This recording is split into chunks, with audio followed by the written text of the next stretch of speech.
Bonjour, bonsoir, bienvenue sur le plateau de Femmes, le magazine qui donne la parole aux femmes sur tous les sujets qui nous intéressent, qu'on soit homme ou femme. Aujourd'hui, nous allons parler de Miss France, troisième dauphine, de dauphine. Nous allons parler de beauté, de défilé, de roman, de cœur de cerf, d'écriture, de journalisme, sûrement. Vous êtes sur Zitata, restez là. Femme, femme, femme, femme, femme, femme, femme, femme. Femme, femme, femme, femme, femme. Bonjour. Bonjour. Je suis tellement contente d'avoir deux femmes, comme d'habitude. Ça, c'est pas une nouveauté, mais Axelle René qui nous revient. Oui. Axelle, tu étais là il n'y a pas si longtemps. Hein. Oui, avant l'élection de Miss France. Avant ton élection comme troisième dauphine. Et tu es là, donc merci de venir nous revoir. Avec puis plaisir. Cécile Mar, que vous connaissez sur d'autres plateaux. Cécile, comment ça va? Ça va, Barbara, et je dis bonjour aux téléspectateurs. Ici ou là? Là, tout le monde. Et bonjour Axelle. Bonjour. Voilà, donc Cécile Mar, que vous retrouvez tous les midis, non? Assez souvent, à peu près une semaine sur deux, sur Martinique Première. Effectivement, je présente le journal de 13h en ce moment, depuis déjà 2 ans. Yes. Voilà, en tout cas, merci Cécile, merci Axelle d'être là. Mais on va rentrer dans le vif du sujet. On va commencer peut-être par Cécile, qu'on connaît moins, comme interviewée. Donc c'est un exercice un peu nouveau pour toi de te faire interviewer. Carrément, il va falloir que je me tienne pour ne pas poser les questions à ta place. Mais tu pourrais, parce que on va pas mettre Axelle sur le grill, mais bon, l'émission c'est un dialogue, enfin une discussion. Donc si tu veux poser des questions directes à Axelle, si tu ne l'as pas encore fait, tu pourras le faire. Est-ce que tu peux te présenter, Cécile, s'il te plaît? Alors, je m'appelle Cécile Mar, donc je suis effectivement journaliste depuis maintenant une trentaine d'années. J'ai commencé ma carrière de journaliste à la Radio Nova à Paris pendant un an à peu près. Et puis, je suis arrivée en Martinique et là, j'ai travaillé pour une autre radio privée, c'est Radio ICS, dans laquelle d'ailleurs... On s'est connus. On s'est connus, puisqu'en 1990, on était toutes les deux journalistes, jeunes journalistes, foulant les rues de Fort-de-France. Et d'ailleurs, pour cette radio privée, c'était très formateur. C'était beaucoup de travail et beaucoup de structures de compétences qu'on s'est fabriquées un petit peu sur le tas comme ça. Moi, j'ai trouvé ça vraiment génial. Et puis, au bout d'une dizaine d'années, j'ai reçu un coup de fil de Martinique Première pour la télé. Et puis, depuis, je suis là. Là, ça fait maintenant 20 ans en télé. Alors, comme on parle de l'ICS, avec Guylaine Montout, Patrick Dreux, il y avait aussi Claude Gratien, Alain Livory. Enfin, il y a eu des transfuges d'ICS à Martinique Première en nombre. Il y en a eu beaucoup. Ce qui prouve que c'était une bonne école, d'ailleurs. Tout à fait. Et puis toi, il ne faut pas oublier quand même que quand tu es parti d'ICS, c'était pour créer ATV. Oui, donc, c'est pas non plus... Et puis Trace TV derrière, après, donc c'est quand même une sacrée carrière. Oui. Et c'est vrai qu'à Radio ICS, il y a moi, donc il y a Claude Gratien, il y a Alain Livory, Karine Sigo-Zabulon, qui aujourd'hui est à France 3, qui est grand reporter. Montpellier, qui est présenté des journaux aussi. Une sacrée carrière aussi. Comme quoi, des petites structures peuvent être un sacré tremplin quand on veut tenter des choses. Voilà. Et puis c'était une école de terrain, quoi, surtout. C'était une école de terrain, carrément, parce qu'on faisait tout. On était de la fabrication du reportage à la fabrication du journal. On était à la fois rédacteur en chef, réalisateur, reporter, et donc c'était parfait. Et c'est vrai que Barbara, il s'est passé beaucoup de choses dans ces années-là en Martinique. C'était très très vivant. Moi, je me rappelle juste, ça fait un peu ancien combattant, mais je me rappelle, parce que c'était à l'époque d'ASIS, ce moment d'occupation de l'aéroport en 92, en novembre. Je me rappelle. Axelle était pas née. Il y avait ça, il y avait le passage aussi. Il y avait Godzone, je ne sais plus qui chantait Le Loup. Enfin, voilà, c'était Maastricht. C'était Joe Desormeaux. Oui, c'était Joe Desormeaux, c'était Maastricht. Quelques années plus tard. Et donc, on faisait des magazines pour expliquer ce que serait l'Europe, etc. Voilà. Mais l'occupation le 92, novembre, l'occupation de l'aéroport. L'aéroport occupé pendant 4 jours, Axelle, en Martinique et en Guadeloupe. C'était pas tuteur. Elle n'était pas née, elle était en 2000. C'était quelque chose. Effectivement, donc ça a été organisé par les organisations bananières. Qui par la suite ont eu d'autres actualités, et qui ont, pour pouvoir vendre la banane martiniquaise et guadeloupéenne dans une Europe élargie, ont voulu imposer à la France pour que la France impose à l'Europe une préférence de marché. Et pour arriver à ça, puisqu'on ne les écoutait pas, coordonner Martinique-Guadeloupe, ils ont envahi les 2 aéroports. En même temps, une pendant même 4 nuit. jours, quoi. Et ça a duré 4 jours. Ils ont planté des tentes et il y avait des milliers d'ouvriers agricoles sur le tarmac. Et puis voilà. Mais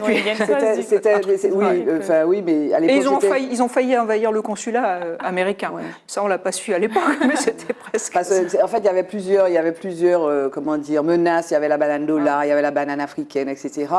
Et puis bon, quand on relit ça à l'actualité, quoi. Ouais. Le chlordécone, à l'époque, c'était, je me rappelle, les arguments, c'était 30 000 personnes travaillent dans la banane. Et puis aujourd'hui, on parle du chlordécone, mais effectivement. Et pourquoi tu fais ce métier-là, Cécile ? Par hasard. Non, c'est vrai. Au départ, j'étais technicienne radio. Quand je travaillais à Radio Nova, même si j'ai fait un ou 2 reportages. Et puis, en fait, quand je suis arrivée à ICS, il y avait besoin de journalistes et pas de techniciens de radio. Donc, c'est arrivé vraiment par hasard. En revanche, pourquoi je suis restée ? Parce que c'est un métier qui est extraordinaire pour avoir connaissance de la société dans sa structure, dans ses racines, dans toutes ses strates, puisque un jour on va interviewer une miss, le lendemain on va interviewer un ouvrier agricole, le surlendemain, voilà, et ça c'est vraiment génial. Dans un pays comme la Martinique. Parce que et en plus dans un pays comme la Martinique. Même quand tu évolues dans le service public, mais tu aurais été dans un plus grand pays, tu te serais peut-être spécialisé, quoi. Ça aussi, alors du coup ici on se spécialise quand on a envie, c'est un petit peu sur notre volonté, voilà, moi ça m'intéresse donc je suis ça, donc le chlordécone pendant une époque je l'ai suivi très longtemps, je m'étais spécialisée en politique parce que je trouvais ça très rigolo, maintenant ça m'amuse beaucoup moins. Merci pour eux.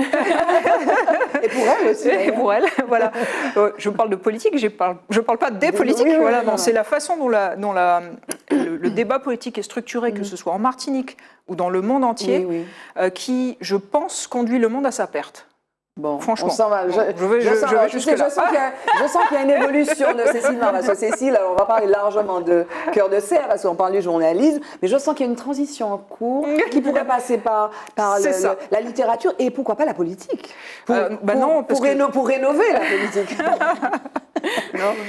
C'est-à-dire que si j'allais en politique, je viendrais avec toutes mes bonnes idées, comme le font la plupart des hommes et des femmes qui vont en politique, mais je finirais par être comme ceux qui aujourd'hui le sont et sont coincés. Parce que le système politique fait en sorte que pour arriver à percer, en fait, il faut abandonner sur le chemin ses valeurs. C'est un certain nombre de... Je ne vais pas dire jusque-là, parce que ça voudrait dire que c'est des gens sans valeur et je ne le crois pas, mais il faut faire des concessions, des compromis, voilà, et ça c'est problématique. Et c'est encore pire dans les pays. Regardez la classe politique française. Enfin, à qui vous confieriez vos enfants à garder, quoi. C'est certain quand même. Moi, je ne suis pas aussi dure. Qu'est-ce que tu en penses, Axel? Même si les moi, je n'ai pas encore d'enfant. Elle n'a pas encore d'enfant. Je n'étais pas née. Dans la politique, ça t'intéresse ou pas? Si, ça m'intéresse quand même. Enfin, je pense que c'est important d'être au courant de ce qui se passe. Mais oui. En fait, je pense que, comme Cécile Mar l'a dit, on est quand même obligé de faire des concessions parce qu'il y a des lois, il y a certaines choses qui sont établies et nous, on arrive avec nos idées novatrices et forcément, ça ne correspond pas forcément à notre... Tu ne peux pas faire plaisir à tout le monde aussi. Voilà. C'est surtout ça. Mais c'est peut-être la responsabilité, excuse-moi de t'interrompre, Axel, c'est aussi la responsabilité des citoyens parce que si tu veux, aujourd'hui, on est comme dans le supermarché, c'est-à-dire que moi, je suis citoyen lambda. Et puis je veux, mais monsieur, tu as au pouvoir, fais ça là. Tu veux machin, fais ça pour moi. Ah mais non, c'est catégoriel, c'est individuel. Tu vois ce que je veux dire? Et le sens démocratique, c'est une responsabilité. Enfin, c'est mon analyse, ça n'engage que moi. C'est une responsabilité commune, collective. C'est à la fois les hommes politiques de succomber finalement à la pression du moment, et puis aussi à nous citoyens de ne pas comprendre qu'on est dans un ensemble, et puis qu'il y a les groupes et qu'il faut peut-être faire société et concéder, non? Alors, mais le souci, c'est est-ce que le système tel qu'il est permet aux citoyens de faire ça? Et attention, je pose des questions, je n'ai pas de réponse, parce que la démocratie, pour l'instant, c'est, comme on dit, c'est le pire des systèmes, à l'exception de tous les autres. Donc, j'ai pas de solution. Mais néanmoins, la démocratie représentative, ça consiste à dire, voilà, je te confie ma responsabilité pendant 10 ans et moi, je fais plus rien. Oui. Il y a de ça. Il faut réformer. Il faut réformer. Ensuite, parce qu'on a envie de rester au pouvoir, c'est là où on commence à raconter des conneries. Et on en raconte beaucoup. Non, je suis désolée. Regardez Donald Trump. Le gars, il a fait sa carrière sur... Le gars est fou. Oui, sauf qu'il a été président des États-Unis. Sauf que le donc il y a un système qui a permis... Il y a des gens qui l'aiment. Il y a des gens qui Il y a encore des gens qui l'aiment. Donc voilà. Donc c'est c'est une co-responsabilité quand même. Je pense que le système, il y a un problème. Je pense qu'il y a un problème dans le système qui est vraiment à la racine du système. Et c'est pas la faute des gens nécessairement, c'est bon. Et je sais pas quelle est la solution. Mais la solution, c'est que tu vas te retrouver dans un think tank dans quelques temps, si ça n'est déjà fait d'ailleurs. En tout cas, tu nous parles de Cœur de Serre, on va en parler largement tout à l'heure. Donc c'est ton nouveau métier, j'ai envie de dire, et puis mais ça fait longtemps que tu écris. Hein. Ouais. Et on en reparle tout à l'heure. Axel, présente-toi s'il te plaît, même si ceux qui t'ont vu il y a quelques temps sur Zitata te connaissent, mais qui es-tu, Axel? Alors, Axel Rony, c'est une jeune femme. De 18 ans? De 21 ans. Ah, 21 ans, après j'ai dit 18 ans. Oui, non, je suis étudiante. Je suis étudiante en géosciences et planétologie. Je suis en master à Sorbonne Université. Je suis passionnée de géosciences parce que je viens de Martinique, une magnifique île pleine de magnifiques paysages, d'une magnifique montagne pelée. Et voilà. De magnifiques tremblements de terre, de magnifiques cyclones, de magnifiques érosions aussi, de magnifiques possibles tsunamis. Donc il y a beaucoup de choses à étudier. De point de vue de géologue, j'avoue que c'est quand même intéressant de les étudier, mais voilà, c'est pas amusant pour les autres. Oui. Mais oui, et puis je suis aussi une femme qui aime tout ce qui est concours de beauté, et je suis depuis le 24 septembre 2022, Miss Martinique 2022. Et tu es allée le 17 décembre, moi j'ai regardé Miss France, je disais, et j'ai voté pour Axel Rony. Merci. Et tu es 3e dauphine. Oui. Bon alors, quel effet ça te fait d'être 3e dauphine? Moi, je suis très fière. Tu es énervée d'abord, alors tu as le choix. Tu es énervée, tu mets dans l'ordre, mais il faut dire les trois. Tu es énervée, tu es fière, tu es déçue, tu es contente. Je suis fière et contente. Tu je suis très fière et contente. Voilà, mais tu étais déçue quand même ou pas?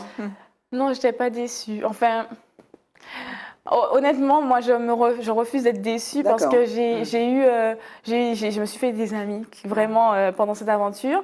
Et je pense notamment à Miss Tahiti et Miss Réunion qui étaient vraiment mes amis pendant l'aventure, Miss Guyane aussi, Miss Guadeloupe, en fait, presque tous les deux. Attends, tout le monde était tes amis. Est-ce qu'il y avait des filles qui étaient très pestes avec toi? Tu dis son nom commence par la lettre et puis Non, il n'y avait pas de filles pestes. Mais c'est sûr que comme on est dans une compétition, voilà, de temps en temps, il faut savoir se mettre en avant. Et c'est vrai que c'est à l'avantage de la Miss qui le fait, mais c'est au désavantage des autres. Donc c'est un peu perturbant, mais c'est le jeu. On est quand même dans une compétition, mine de rien. Mais oui, voilà, non, j'ai quand même eu des amis. Et justement, quand j'ai vu qu'elles n'étaient pas forcément dans les 15, je me suis dit que je ne peux pas être déçue de la place que j'ai parce que pour moi, elles méritaient toutes. Donc, à partir du moment où j'ai été classée, je me suis dit que voilà, je ne peux que gagner. Et voilà, à partir de ce moment-là, je me suis dit que j'étais gagnante. Super. En tout cas, tu as regardé Miss France? Non, je ne sais pas ce que je faisais à ce moment-là. Peut-être que j'écrivais, mais en tout cas, je suivais sur Twitter parce que moi, c'est comme ça que je m'informe maintenant souvent. Et effectivement, j'ai vu quand tu es passée. Mais je voudrais rebondir sur une chose qu'elle a dit que je trouve super intéressante, justement, quand on parlait de valeurs. Je refuse d'être déçue parce que je me suis fait des amis. Je trouve que ces deux phrases-là, elles sont géniales. Et c'est justement ce qui manque dans la société moderne, je trouve. C'est-à-dire que qu'est-ce qui est important au final? C'est la relation humaine. C'est clair. Et tu en parles beaucoup dans Cœur de Serre. Tu parles essentiellement de ça. Voilà. Et du coup, quand j'entends ça, ça me fait plaisir parce que c'est vrai que la compétition en tant que telle, moi, je t'avoue que les concours de Miss ou d'autres choses, c'est pas quelque chose qui m'attire parce que justement, je trouve que c'est cruel. Voilà. Finalement. Puis on voit les commentaires des gens. Oh là, elle est pas belle, machin. Mais regarde-toi, quoi. Tu vois.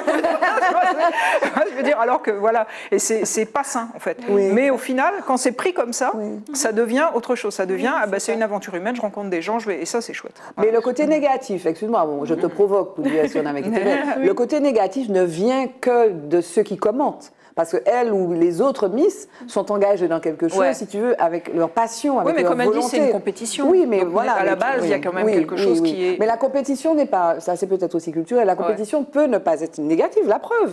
Parce qu'elle fait une expérience, et si elle n'avait pas été dans cette compétition... Tu vois, la compétition peut ne pas être à la guerre, quoi. Tu vois, c'est pas forcément l'Ukraine et puis la Russie, la compétition, non? C'est ça, il y a quelque chose que j'aime beaucoup dire, c'est qu'en fait, nous sommes dans une compétition envers nous-mêmes. C'est comment on va donner le meilleur de nous-mêmes pour pouvoir réussir. Et je pense que celles qui étaient justement dans cet état où elles étaient en compétition les unes avec les autres, elles ne sont pas dans les 15. C'est tout simplement ça. Et ça se voit. Le comité le voit et on est sélectionné par un jury qui nous a vu évoluer pendant un mois. Et forcément, ça aussi, c'est jugé. Pas dans dans le bon état d'esprit, ça ne passe pas. Et je pense que je pense que la présidente de Miss France l'a vu et elle a salué aussi que oui, je n'étais pas du tout dans cette optique. Je voulais vraiment partager une bonne aventure avec 30 filles qui viennent de chaque région. Et tu as appris des choses. Voilà, j'ai appris, j'ai évolué, j'ai appris sur moi-même aussi. Voilà. On continue à en parler juste après Focus. Focus, on va se déporter complètement. Focus.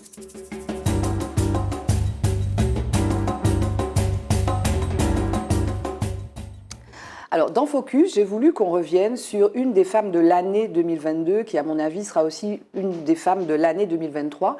En tout cas, elle a figuré dans le classement des 100 personnalités 2022. C'était donc Maya Mottley, la première ministre barbadienne, qui a aussi été classée dans par d'autres institutions.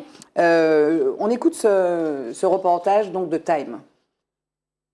Nous sommes venus à Glasgow avec une ambition globale, sauver nos peuples et sauver notre planète. La crise climatique, je ne parle pas de changement climatique, la crise climatique est réelle. Et le temps de la justice climatique est aussi devant nous. Parce que si nous faisons les choses nécessaires pour nous adapter, cela prend du temps et cela demande de l'argent. Nous avons ces conversations à ces rencontres internationales comme si le temps n'était pas un problème, parfois. Nous sommes déjà à 1,2 degré et regardez ce que cette augmentation a comme conséquence. Quand nous étions enfants, sur les plages, nous devions esquiver les oursins noirs. Tu ne trouves plus cela du tout? Je peux aussi vous emmener dans un village du Nord qu'on appelle les Sixmans. Certaines personnes habitaient sur le côté littoral de la route. La plupart de ces maisons ont été abandonnées parce que c'est trop dangereux. Nous avons un dicton à Barbade, un seul coup tue la vieille vache. Une autre façon de dire simplement un seul coup à la fois, étape par étape. Ce sont les personnes ordinaires qui vont faire les leaders changer parce que malheureusement, trop de dirigeants ne bougent tout simplement pas assez vite. C'est le leadership. Les personnes ordinaires produisent les mouvements de masse. Les gens ordinaires nous donnent la passion. Ils disent aux leaders, « Hey, vous devez répondre à ceci. » Et nous nous appuyons sur les gens ordinaires pour être la conscience de la Terre et de la civilisation globale. Et les mots de Marcus Garvey qui sont les nôtres, « Délivre-toi de l'esclavage mental. » Nous avons été les victimes de l'ambition impériale pendant trop longtemps. Le prince de Galles est arrivé à Barbade pour assister demain aux cérémonies qui marquent la transition de l'île vers la République. Nous avons reconnu qu'il est important de permettre à ce petit Barbadien, à cette petite Barbadienne, de penser qu'ils pouvaient aspirer à être à la tête de l'État de leur propre pays. Avoir quelqu'un qui se retrouve à la tête d'un pays sur la seule base de l'hérédité est à l'opposé de ce que nous disons à nos enfants, à l'éducation que nous leur donnons en les encourageant à être passionnés de justice sociale et de croire qu'ils peuvent être ce qu'ils veulent dans le monde. Et parfois, nous devons abandonner certaines choses et bouger à nouveau. Et c'est ce que nous faisons, sans acrimonie, sans émotion, mais nous pensons que nous devons le faire dans un acte d'amour de nous-mêmes, sans agir contre personne.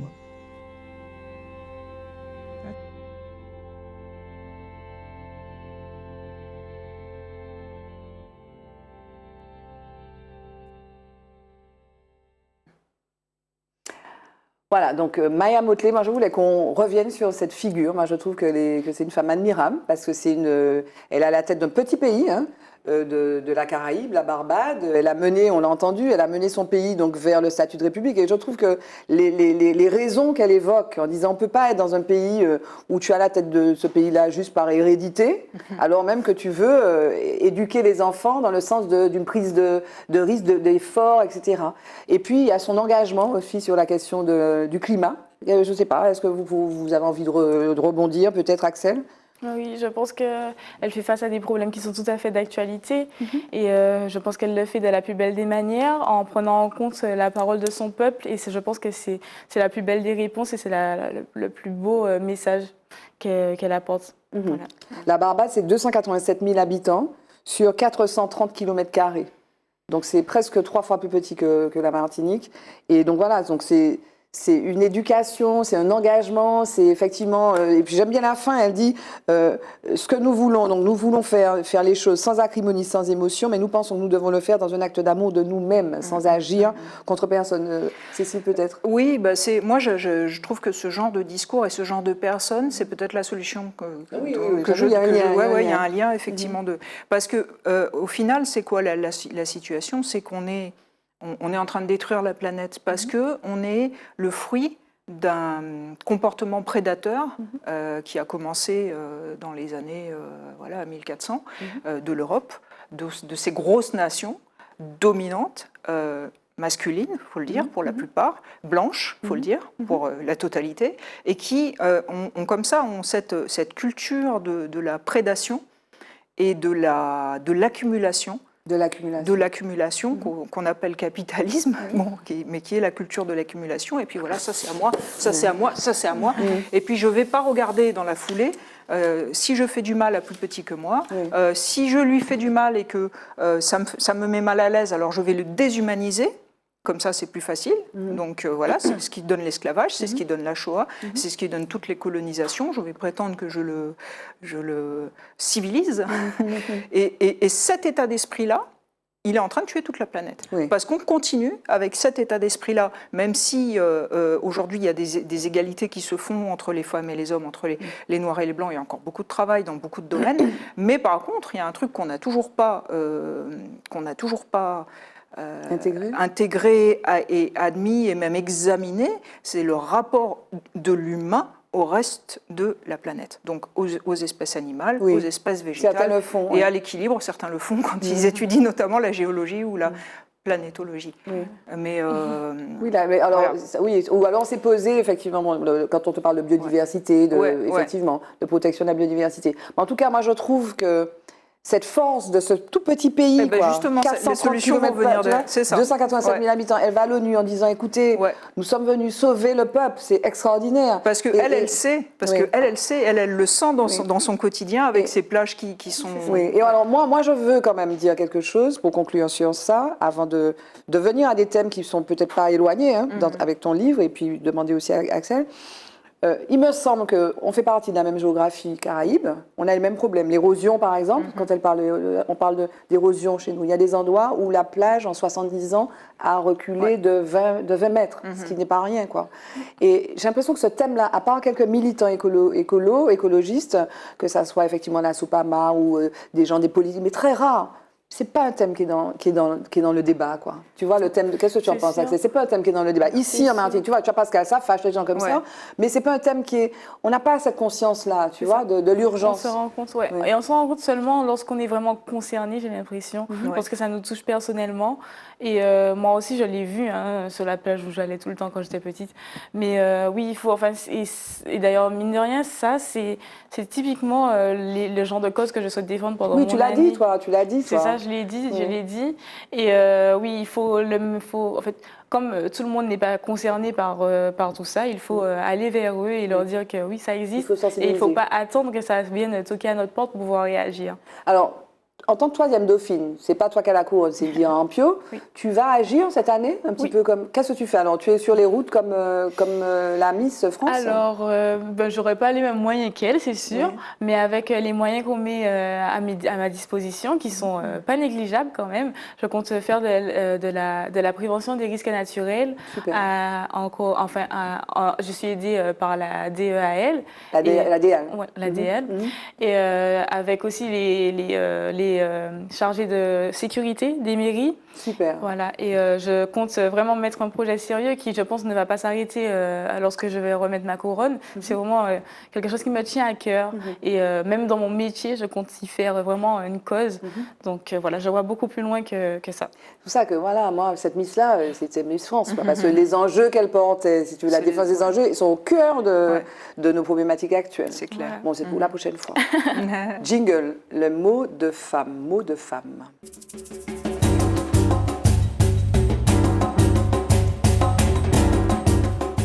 Cœur de cerf. Alors, c'est un ouvrage, roman jeunesse. Alors, avant, c'était 13 ans, mais c'est 17 ans et plus, c'est ça? En fait, c'est pas un roman jeunesse du tout. C'est pas un roman non, jeunesse. C'est un peu. Ça a été rajouté sur la couverture par erreur, en fait, et c'est absolument pas un roman jeunesse. C'est un roman fantasy. Mais c'est un roman fantasy, d'accord, c'est un roman fantasy, c'est un roman aussi, j'ai envie de dire, écologique ou écologiste, quelque part. Il y a une dimension spirituelle aussi, une dimension pacifiste. Ouais. Est-ce que tu peux nous faire le pitch, comme on dit? Alors, le pitch, ça va amuser certains de mes amis écrivains qui m'ont dit qu'il fallait que j'apprenne à faire ça. Sinon tu as la quatrième. C'est pas facile, non, mais je vais le faire quand même. Il est foisonnant, ce livre. Oui, il est foisonnant. Alors, c'est pas un roman écologiste, mais moi, comme je suis très attachée à la nature, je le sens. Je le sens et ça se sent dans le bouquin. Donc, je ne suis pas dans la défense de la nature. Non, mais il y a des descriptions. Voilà, c'est très... Non, c'est pas dans la défense, mais si tu veux, il y a la nature qui est toujours présente. En fait, très présente, qui est présente et qui influe sur les deux personnages, les deux personnages principaux. Donc, qu'est-ce que c'est le bouquin? Il se passe dans un pays qui est séparé en deux peuples. Zanabé, c'est ça? Zanabé, c'est un pays imaginaire, donc c'est un pays complètement imaginaire. Je me suis inspirée effectivement de la végétation de la Martinique, entre autres. Donc, le pays est séparé en deux peuples. Un peuple dominant l'autre. Donc, c'est un petit peu ce que je disais la dernière fois. Les Kétas qui dominent les Lius. Et donc c'est un peu ce comportement de prédation dont je parlais tout à l'heure qui est retranscrit là-dedans. Et voilà, c'est les Kétas estiment que les Lius sont inférieurs et que voilà, ils n'ont pas le droit de faire ça. Ils ont pas les mêmes droits qu'eux. Et cette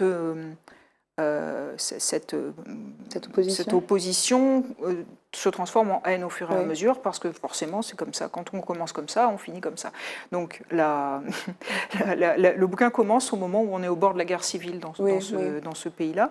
Et on va suivre une poignée de personnages qui sont les personnages... Et Taena, alors je t'interromps, Taena. Donc Taena, le début c'est ça, Taena est recueillie, c'est une Liu. La poignée de personnages qu'on va suivre, c'est des personnages de Liu, donc dominés, et singulièrement Taena, qui est la narratrice, qui va raconter son histoire, mais qui en même temps va en profiter pour raconter l'histoire d'Ivan, qui est le guérisseur du village, qui l'a recueilli, et qui va en profiter pour raconter l'histoire d'une poignée d'autres personnages qui vont la suivre pendant cette affaire-là. Donc elle, quand elle commence l'histoire, elle est amnésique. Oui, voilà, elle a tout oublié. Elle a tout oublié, elle ne sait plus qui elle est, elle sait juste qu'elle s'appelle Taena, qu'elle est Liu, le reste elle a oublié. Et ça va être aussi une partie de sa quête d'essayer de comprendre qui elle est, mais en même temps il va falloir qu'elle survive, parce qu'elle est dans un contexte de guerre civile, et en même temps il va falloir qu'elle essaye de sauver les gens qu'elle aime, et en même temps elle va découvrir grâce à Ivan cette dimension dont tu parles, spirituelle. Dans ce lieu de silence. Dans le lieu de silence. Le lieu de silence. Voilà, j'ai perdu une page. J'ai joué dans tes pages tout à l'heure. Non, c'est pas ça. Dans ce lieu de silence. Et en fait, alors, il y a une construction qui est, comment dire, qui ressemble presque, parce qu'il y a le journal d'Ivan notamment. Ouais, au début, donc chaque chapitre est introduit. Alors, il y a deux grandes parties. Il y a trois. Trois grandes parties, pardon. Mais je ne suis pas encore arrivée. Voilà, je suis arrivée à la deuxième. Excusez-moi, parce que je n'ai pas eu le temps de tout lire. Je suis dans la transparence. Donc voilà. Mais donc, et chaque chapitre est introduit par effectivement, comment dire, un extrait de discours ou un extrait de journal. Un petit pas de côté sur l'univers en fait. Voilà, sur l'univers. Et donc c'est très spirituel, c'est très. Je me suis dit, mais Cécile est vraiment dans une espèce de posture de sage. Non, sérieux. C'est pas moi, par exemple, en fait, c'est lui. Notre véritable nature est une transparence vibrante. Journal d'Ivan. Et ce sont des choses comme ça, en fait, parce que cette Liu-là, qui est perdue, Taena, en fait, elle, grâce au cours des vannes, enfin je ne veux pas déflorer et puis trop spoiler, mais début, bon. Elle va rentrer en elle-même en fait. Ouais. Chacun découvre en fait son reflet. Alors c'est ça qui est dit. Ouais. Et finalement sa nature profonde. Oui. Et comme c'est de la fantaisie, en fait c'est de la magie. Donc effectivement, moi je l'ai voulu le prendre. Alors tu dis le sage. En fait le sage c'est Ivan. Oui, c'est ça qui est. Non mais c'est intéressant ce que tu dis parce que ce qui est génial quand on écrit des romans et tu le sais, c'est que on va s'habiller de vêtements qui ne sont pas les nôtres. Ouais, mais voilà. Alors c'est un peu les nôtres, mais en même temps c'est pas autant les nôtres que ça. Et du coup, ça permet, je trouve, d'ouvrir des horizons même en nous-mêmes qui sont fabuleux. Quoi. Mais c'est aussi. Est-ce que tu as déjà écrit, Axel ? Je me souviens que j'ai écrit un petit livre qui faisait peut-être 3 pages quand j'étais petite, mais c'était juste. Il faudra qu'on écrive le journal d'une Miss. Je te dis ça, donc après on va signer le contrat, le journal d'une Miss. Et quand tu écrivais ça quand tu étais jeune, oui. C'était un besoin? Qu'est-ce que tu ressentais? En fait, j'aimais beaucoup. En fait, c'est parti plus des dessins. J'aimais beaucoup dessiner et j'aimais beaucoup dessiner les paysages martiniquais. Voilà. Déjà toute petite, j'étais. Et tu continues à faire ça? Oui, je continue à faire ça. Cool. J'aime beaucoup dessiner et voilà. Et à côté des dessins, je racontais une petite histoire et ça, je m'en souviens que je l'ai offert à ma grand-mère. Elle était toute contente. Et c'est resté longtemps sur sa table de chevet. Donc c'est clair que mon projet, donc le journal d'une Miss avec les dessins de la Miss, ça va marcher. Ça va marcher, mais c'est vrai que c'est un moment de liberté, non? Oui, c'est sûr. Je veux que vous parlez de ça. Qu'est-ce que tu ressens donc, Oui, déjà quand je dessine, c'est déjà évacuer, retransmettre une émotion, je pense, qu'on a sur le moment. Et mine de rien, après avoir écrit avec le recul, je me suis rendu compte que c'était peut-être des situations que je traversais avec beaucoup de recul. Enfin, quand l'émotion, peut-être de frustration, l'émotion, parce que j'ai subi un peu d'harcèlement quand j'étais au collège, et c'était dans cette période-là. Donc, mine de rien, on s'en rend pas compte tout de suite, mais c'est un moyen d'évacuer ces émotions. Qu'est-ce qu'ils te disaient, les méchants? En fait, ce sont un peu les commentaires qui reviennent un peu. Je suis une femme qui est de couleur de peau très foncée, noire, quoi. Voilà. Donc forcément, voilà. Mais je trouve que, mine de rien, je ne suis pas allée à Miss France ni à Miss Martinique pour leur montrer que c'était faux. Hein. Oui, vraiment, oui, pour moi, c'était juste un concours pour moi. Mais je trouve que c'est une bonne réponse. C'est une bonne réponse. Voilà. Et je m'en souviens que j'avais dit, on m'avait posé la question, mais qu'est-ce que tu en penses de tous ces commentaires négatifs? Et j'avais répondu, en fait, je peux juste leur dire, on verra. On verra. Et on a vu. En tout cas, tu es la plus jolie pour moi. Mais alors, qu'est-ce que tu as éprouvé? Parce que toi, tu es dans l'actu. On a rappelé, tu es journaliste et tout. Il y a la pression de l'actu, le journal, le matin, conférence de rédac, le soir, machin, la politique, machin, le chlordécone, ceci. Et là, c'est quoi? J'ai l'impression que c'est quand même... désolée, hein. J'ai l'impression que c'est quand même quelque chose, peut-être qui existe. Peut-être déjà, on l'a vu avec la Barbade, que... Ça peut être un peu assimilé, j'ai l'impression. À quoi? À la situation de la Barbade. Avec une occupation, voilà, une espèce de minorité. C'est après ce qu'on dit, hein. Non, mais en fait, non, mais c'est vrai qu'elle a raison. Tu as raison, Axel, sur le fait que, bien sûr, quand on est journaliste pendant 30 ans, on est inspiré, qu'on le veuille ou non, j'ai envie de dire. Les choses, voilà, donc ça peut être la situation de la Barbade. Bon, là, c'est plus le cas de l'occupation, mais ça peut être Palestine-Israël. Ça peut être l'apartheid, ça peut être la Shoah, il y a plein de trucs. Mais alors pour ta question, j'ai envie de la garder parce que c'est une question que j'adore et c'est une réponse que j'adore. C'est l'état d'écrire? L'état d'écrire, en fait, c'est là où je vais te rejoindre sur le mystique, c'est que pour moi, je pense que lorsqu'on est en train de se parler, là, on est là. Quand on écrit... On est là. On est plus proche de l'âme, en fait. Parce que je pense qu'on a vraiment deux esprits en nous. On a l'esprit mental qu'on utilise tout le temps, qui nous sert à classifier, qui nous sert à faire ce qu'on est en train de faire. Mais on a aussi l'esprit, on a l'âme, en fait, qui, elle, nous permet d'admirer, de sentir... De retrouver l'âme d'enfant de aussi. nous connecter. Je pense que l'âme ne vieillit pas. C'est-à-dire que ton âme de quand tu avais 5 ans, elle a toujours 5 ans. Voilà, et pareil.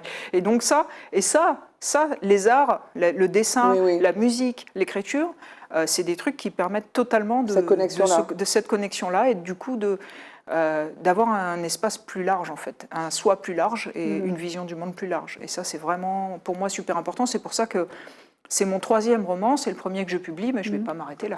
Mais oui, parce que mais est-ce que dans ta pratique du journalisme, parce que là, on a parlé de la liberté, mais est-ce que finalement, tu n'as pas besoin de ça? Ah si. Parce que si tu veux, tu as parlé du fait d'être reconnecté, donc c'est une vision, c'est un plan. Mais l'autre élément, si tu veux, c'est aussi cette liberté, tu vois, la reconnexion, mais la liberté que tu n'as pas dans le journal télévisé. Là, l'actu qu'a dicté, là, le matin, bon matin, c'est 109 kilos de drogue avec le monsieur de l'Aiglon, c'est le non-lieu, mais c'est ce soir, c'est ça, parce qu'il y a une pression d'actu. Alors que là, on voit que tu as fait les deux, parce que c'est tellement ça, c'est-à-dire que non seulement c'est de l'actu qui te dicte, mais aussi, quand tu dis il y a 109 kilos de monsieur de l'Aiglon, Aiglon, tu ne peux pas te permettre de dire c'est 109 kilos du monsieur du RC, de l'autre. Il n'y a aucun espace de liberté. Tu as raison. Il n'y a aucun espace d'imagination. Parce qu'à partir du moment où tu as un espace d'imagination dans le journalisme, tu fais plus ton job. Ouais, tu fais plus pas, et donc c'est vraiment le contraire. Et ça, c'est Mais pour quelqu'un qui écrit, parce qu'il y a aussi le fait d'écrire. Tu vois, tu pourrais ne pas écrire. Ouais. Tu dessines, tu écris. L'écriture, et puis qu'à matcher par là. C'est-à-dire que là, il y a la télé, ok? Mais là, il y a un livre, Cécile Marle, tout est posé là. Ouais. Il y a quelque chose aussi dans ça. Il y a une motivation de faire quelque chose qui reste. Ou alors, pour poser autrement ma question, est-ce qu'il y avait, tu as des modèles, tu vois, il y a plein de réponses possibles. Alors oui, pour le quelque chose qui reste, parce que c'est vrai que le journalisme, c'est quelque chose qui passe, ça c'est vrai. Quel que soit, même si on fait le super documentaire, machin, ça finit toujours par passer parce que le monde continue à évoluer. Bon, cela dit, les bouquins aussi. Mais je pense vraiment que la question, c'est la richesse. Attention au micro. Pardon. Elle oublie ses réflexes quand elle est là. Voilà, oui, on entend mal. Ok, d'accord, désolé. Oui, ça prouve que l'interview est bien menée. Donc, en fait, disons, la richesse intérieure que tu peux avoir, qui, encore une fois, te dépasse. Moi, je suis vraiment convaincue que ça nous dépasse. Tu ne peux pas l'exprimer dans le journalisme parce que c'est un cadre. Et c'est normal. C'est cadré dans le temps. Quand on dit de faire 30 secondes, 30 secondes. Et puis, c'est la vérité. Oui, voilà. Et c'est normal parce que les gens, ils nous regardent en tant que journalistes pour qu'on leur dise quelque chose qui est vrai. Et puis, il n'y a pas d'affect. Il n'y a pas d'affect. Voilà, c'est ça. C'est-à-dire que si moi, j'ai envie que Axelle soit Miss France, je ne peux pas le dire en journalisme. Par contre, dans le bouquin, je peux. Voilà. Et je vais la prendre et je vais lui donner la carrière que j'ai envie qu'elle ait. Je vais lui mettre des ailes. Voilà. Et ça, c'est chouette, quoi. Ça, c'est le côté vraiment intéressant de la littérature. Jouissif de la littérature, ouais. Et puis l'autre aspect aussi, qui là est presque du domaine psychologique, c'est que quand on écrit, tout ce qui vous arrive, vous pouvez l'utiliser. Oui. Tout ce qui t'arrive. Tout ce qui t'arrive, en bon, en mauvais, en génial, en trivial. Oui. C'est-à-dire que je suis là, j'attends le bus, je m'ennuie parce que le bus est en retard une fois de plus et que le rébus est cassé, qu'on ne veut pas le remettre, et je prends la pluie et je m'énerve. Personnellement, dans ma vie, ça ne me sert à rien. Jusqu'au moment où je suis en train d'écrire une scène et tout à coup, j'ai des personnages qui sont en train de marcher ou qui sont obligés de patienter en ligne parce qu'on les force à... Et là, tout ça, ça me sert, en fait. Et il y a beaucoup de détails. C'est-à-dire qu'il y a beaucoup de détails, des détails de lieux, des détails aussi d'émotions. Et on en a enlevé, hein. Et il y en a beaucoup, hein, vraiment. Tout est. Est-ce que tu peux nous lire un petit extrait, s'il te plaît? Mais il y a beaucoup de détails, en fait. Oui. Tout est. Ça permet de rentrer dans l'histoire. Oui, de rentrer dans l'histoire. C'est très descriptif. Voilà. Fantasy, pourquoi on dit fantasy? C'est quoi ce genre fantasy? Le fantasy, c'est un monde imaginaire avec des personnages humains, en fait. D'accord. Enfin, quoique le Seigneur des Anneaux, c'est pas des humains, mais bon, c'est voilà, je sais pas pourquoi. Non, mais en même temps, dès qu'il y a un peu de magie, en fait. Ouais, leur double, en fait, le reflet. Oui, le reflet, oui. On va pas trop dire, mais le reflet, humain, bon. Ouais, c'est ça. Un petit extrait. Un petit extrait, on va prendre le mystique, puisque tu parlais du mystique. Alors, attends. Pas trop long. Celui-là, il n'est pas trop long. Donc, c'est vraiment mystique pour le coup. Journal d'Ivan, donc le guérisseur qui est le sage. La réalité n'est pas aussi figée qu'on se l'imagine. Ce sont nos commentaires sur le monde qui la fixent. Si vous vous entraînez à voir du rouge, vous ne tarderez pas à avoir l'impression que le monde entier est rouge. Cette vérité est à la base des pratiques les plus extraordinaires auxquelles se livrent les maîtres dans les monastères de granit. Le voyage dans le lieu du silence n'en est que l'aspect le plus sacré. Avec une discipline impeccable, on peut pénétrer le centre brûlant de la terre, accrocher son esprit aux nuages pour traverser les contrées ou laisser des messages dans l'esprit des autres. J'ai vu plus de prodiges au cours de mes 5 années dans les monastères que durant toute ma vie. Toutefois, la plupart des humas, c'est les moines, découragent ces pratiques. Elles ne servent qu'à donner l'illusion de pouvoir à celui qui les utilise. Elles l'éloignent de Wu, Dieu, de l'essentiel. Et notre esprit n'est pas équipé pour une telle flexibilité. Ceux qui s'y livrent trop souvent peuvent devenir fous. Ça donne envie, hein? Ah oui, ça donne envie. Alors, sans transition, je reviens sur ton élection, enfin l'élection de Miss France. Oui. Alors, on t'a vu intimidée. Oui. Ça l'est, parce que tu as été... Tu étais intimidée? Si, en fait. Qu'est-ce qui a suscité? Parce qu'effectivement, un choc en même temps. C'était un choc? C'était un cocktail de tout ça. Parce que tu as été préparée. Qu'est-ce que vous avez... Le plateau, il est immense, non? Il est immense, oui, il est immense. Il est plus petit que ça qu'on en a l'air, parce qu'il y a le grand plan, mais oui. Il est immense. Qu'est-ce qui t'a vraiment... Le plus stressé? Oui, le plus stressé. Alors, mine de rien, en fait, j'ai été préparée, oui. Et dans ma tête, dans ma tête, il fallait que j'y aille comme si j'étais déjà Miss France. C'était mon couronnement, j'y allais comme ça. Okay. Et mine de rien, quand j'ai été appelée la 15e, la dernière, c'est pas que j'y croyais plus, mais j'ai commencé à trop réfléchir. J'ai réfléchi à mon discours pendant tout le long. Et après, quand je me suis dit, mais attendez, il reste qu'une seule place, justement, j'ai vu ma Miss Tahiti que j'adorais à côté, ma Miss Réunion que j'adorais aussi. Et je me suis dit, mais attendez, même si c'est moi, je n'aurais pas ces filles-là à côté de moi. Enfin, voilà, j'ai commencé à réfléchir à tout ça. Et après, on dit Martinique, et voilà. J'avais ma tête de choquée, j'étais choquée. J'ai juste pris la main de celui qui m'a amenée, et je me suis présentée, on a mis un micro devant moi, c'est tout. C'est-à-dire que tu n'as pas pu être présente à ce moment-là. Voilà, j'avais décroché, j'ai commencé à réfléchir beaucoup trop, au lieu de vivre le moment présent et de ne pas oublier que c'était moi Miss France. Et à partir de ce moment-là, j'avais un discours, pas appris par cœur, mais avec les mots-clés, parce que je déteste apprendre par cœur. Mais j'ai préféré, sur le moment, comme j'étais dans l'affect, j'ai préféré parler avec mon cœur et dire vraiment ce que je ressentais sur le moment. Et je pense que, mine de rien, même si c'était mal dit dans la forme, mais je pense que si c'était à refaire, je pense que j'aurais encore plus parlé avec mon cœur, parce que c'est le plus important. Pour moi, une Miss doit avoir du cœur, et c'est le plus important pour moi. Donc vraiment, c'est pour ça que je refuse d'être déçue, parce que je sais que j'ai donné le meilleur de moi-même sur le moment. Et puis tu étais magnifique, tu es élégante avec ce port alti. Alors moi j'ai lu, c'est l'émission un peu Closer People là maintenant. Hein. J'ai lu que tu avais été approchée par de grandes maisons de couture, Yves Saint Laurent notamment.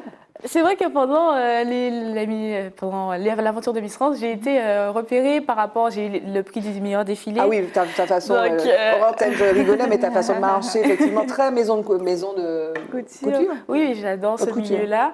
Donc oui, mine de rien, on m'a repérée. J'ai beaucoup de personnes qui veulent m'aider à entrer dans ce milieu et qui voient en moi fort potentiel. Donc oui, avec le comité Miss Martinique, on est en train d'y travailler, on est en communication, on met tout ça en marche pour pouvoir faire briller la Martinique autrement. Mais tu vas mettre entre parenthèses tes études alors du coup? Non, je pense que... Là tu es déjà retournée parce que tu es en cours normalement. Alors, je pense que je vais rentrer en cours dès septembre. Donc je vais recommencer mon master en septembre prochain. Voilà, septembre Donc prochain. Là tu es en année entre guillemets sabbatique, parenthèse pour Miss quand même. Voilà. Et en fait, je suis contente parce que j'ai quand même mis... C'est ça, en fait, j'ai travaillé avec le cœur, et comme mes études sont liées à ma cause, donc mine de rien, je travaille quand même... Tu fais ton stage avant d'avoir fait les études. Je pourrais l'écrire sur mon CV sans problème. Tu fais ton stage avant. Et puis, je pense que d'être Miss et faire ses études, c'est compliqué. Déjà je fais mes études en métropole, c'est le distanciel, ce n'est pas possible. Mais être mannequin et faire ses études, je pense que c'est possible. Donc, voilà. Et avant, tu avais fait du mannequinat? Non, c'est vrai que j'avais peut-être essayé de démarcher pour entrer dans ce milieu, mais je me suis dit que, mine de rien, je préférais être Miss qu'être mannequin, parce qu'il y a quand même cet aspect où on nous donne la parole, où notre pensée, notre émotion, et c'est quelque chose qui compte. Donc j'aurais préféré être Miss, j'ai été Miss, je suis Miss, qu'être mannequin. Et c'est une expérience que je n'aurais pas du tout d'avoir. Je comprends que tu refuses effectivement d'être... Elle est admirable, hein, Axel. Hein. Oui, tout à fait. Ouais. Non, et puis je vois bien comment, avec ton état d'esprit, tu vas finalement arriver exactement à vouloir faire tout ce que tu veux. Finalement, tout va rentrer dans le... Ouais. C'est vrai que j'ai l'impression que j'ai fait les choses un peu par hasard. Enfin, j'en avais l'impression, mais que tout est lié maintenant. Tout fonctionne. Ouais. On dit que quand on est sur la bonne voie, les choses se mettent en place tout seul. Oui, c'est ça. J'ai l'impression. Et du coup, donc après, alors on voit Floriane Bascou. Oui. Elle est à Miss Univers là, dans quelques temps. Toi, après, il y a le mannequinat qui pourrait se profiler, mais tu vas comment dire ça, réitérer cette aventure de Miss Non, je n'ai pas le droit de recommencer. Oui, je suis déjà Miss Martinique pendant 1 an. Si vous voulez m'avoir pendant 2 ans, bon, faites des grèves alors. Mais voilà, je vais laisser la place à une future Miss Martinique. Mais tu vas être la Miss Univers. Non, pas Miss Univers. Miss Barbade? Non. Miss, alors, c'est vrai qu'on me pose souvent la question, est-ce que je pourrais faire Miss Monde? Oui. Ça, c'est quelque chose qui est peut-être négociable, mais rien n'est encore dit. Rien n'est encore dit. Je ne peux pas vous dire que je vais faire Miss Monde, mais franchement, je l'espère fortement. Ah, on a un scoop ou pas? C'est ça. Oui, voilà, ça. Ah, c'est pas pour toi. Vous savez qu'il nous reste 7 minutes 40. Eh ben. Voilà. Donc, question rituelle. Alors, Cécile Marc, qui n'a pas le temps parce qu'elle fait le journal et l'écrit, donc elle ne connaît pas cette question rituelle. Quel est l'homme qui t'a le plus marqué ou influencé? Celui qui a servi de modèle à mon personnage principal. C'est qui? C'est un hypnothérapeute américain. Ah, c'est quelqu'un que tu as rencontré? Ah oui, absolument. J'ai étudié avec lui Evan, en fait. Oui, c'est Evan, ouais. D'accord. Et c'est quelqu'un qui travaille en hypnose, donc voilà, qui fait ça depuis. Et tu as eu à comment dire? Tu dis que tu travailles avec lui? Tu as travaillé avec lui? Ouais. Tu as été sa patiente? Non, étudiante. Ah d'accord. Étudiante, oui. Donc tu es hypnotiseuse? Ah oui, enfin je l'ai été, après ça fait un petit peu... C'est pour ça que je suis comme ça. Complètement hypnotisée. Mais c'est comme ça. Voilà, tout ce qui est état modifié de conscience, je trouve ça passionnant et en fait voilà, c'est l'une des... J'ai pas étudié qu'avec lui, mais voilà, spontanément c'est le nom qui me vient, sinon je sais pas... Alors, il y a Barack Obama aussi, bon voilà, mais c'est plus classique. Mais voilà, lui c'est plus. Alors, on a rarement cité Barack Obama. Généralement, le top 3, c'est Mandela, Césaire et Fanon. Alors Césaire, je ne l'ai pas assez rencontré. Je l'ai rencontré comme toi, comme tout le monde, mais simplement, voilà, à l'époque, il n'était pas. Tu cherches dans la liste des. Remerciements. Non, tu ne le trouveras pas. Il est au pas début. mis. Ah, il est même au début. Il est là. Ok, tout S. Ouais. Ok. Yes. Ok, S. Et donc, Césaire, tu ne l'as pas assez rencontré? Je l'ai pas assez rencontré pour pouvoir te dire que... Parce que moi, si tu veux, l'admiration que j'ai, c'est par rapport à des gens que je connais en vrai. Moi, je te cite Barack Obama parce que voilà. Tout le monde le connaît. En vrai, je le connais pas. Non, mais on le connaît pas.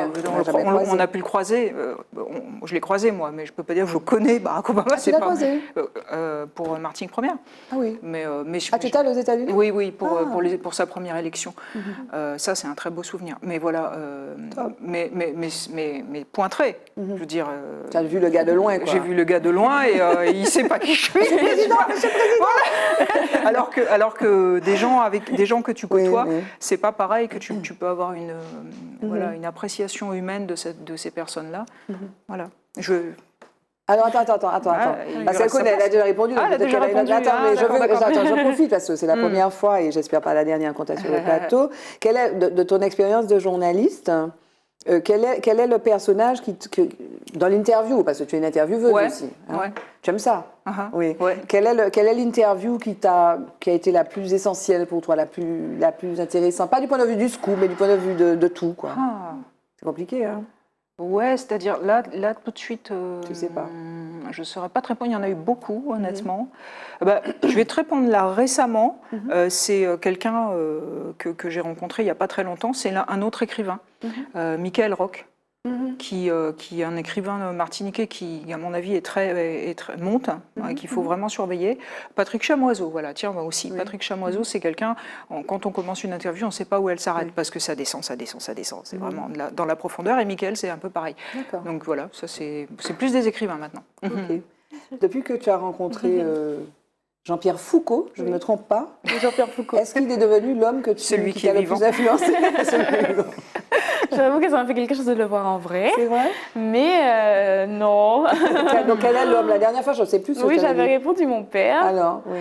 Mais pour changer, je dirais que, mine de rien, j'avais parlé de mon grand-père, qui est plus de ce monde depuis peu. Mais oui, je voulais saluer Tout ce qu'il m'a appris. Comment il s'appelle, papy? Il s'appelait Yvon. Yvon. Yvon. Et oui, en fait, je pense que c'est grâce à lui que j'aime autant la nature martiniquaise.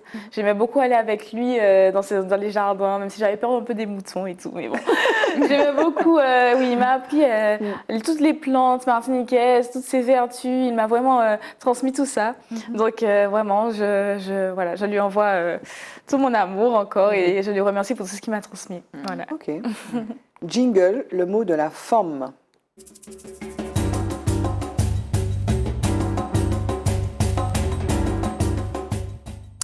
Le mot de la forme, il nous reste 3 minutes. Le mot de la forme, le mot de la fin, ce serait quoi? Moi, je pense que c'est évident. Je vais remercier tous les Martiniquais qui m'ont aidée parce que cette écharpe, je la porte, mais elle est à nous tous.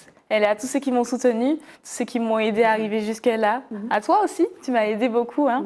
Tu es venue me voir au bureau de Miss Martinique, ça je ne l'oublie pas. Ouais, donc merci beaucoup. Mais elle est venue d'abord ici, voilà.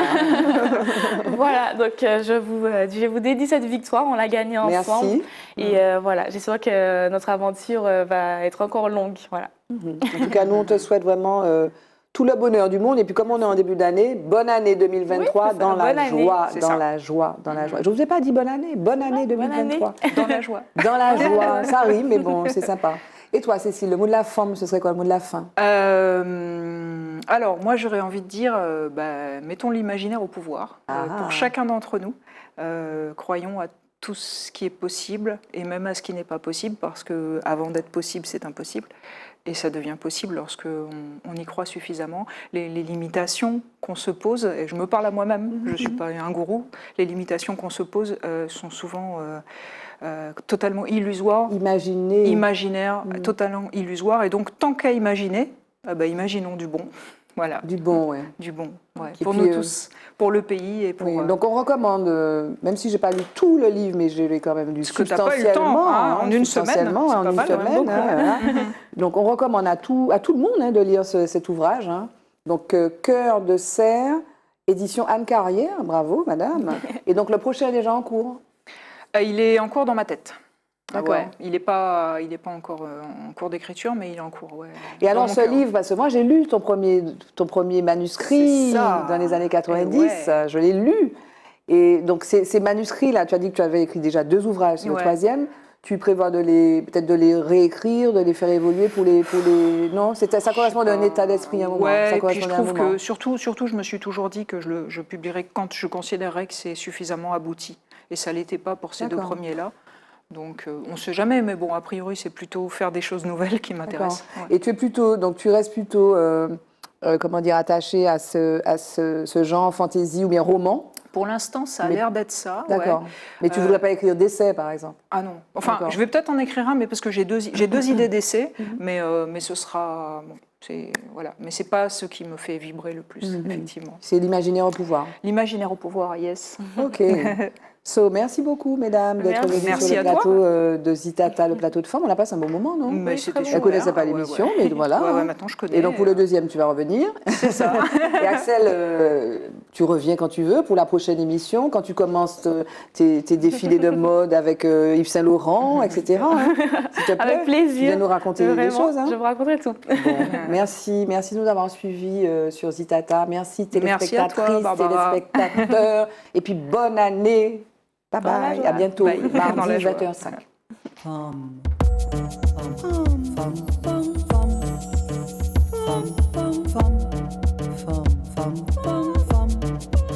Femme.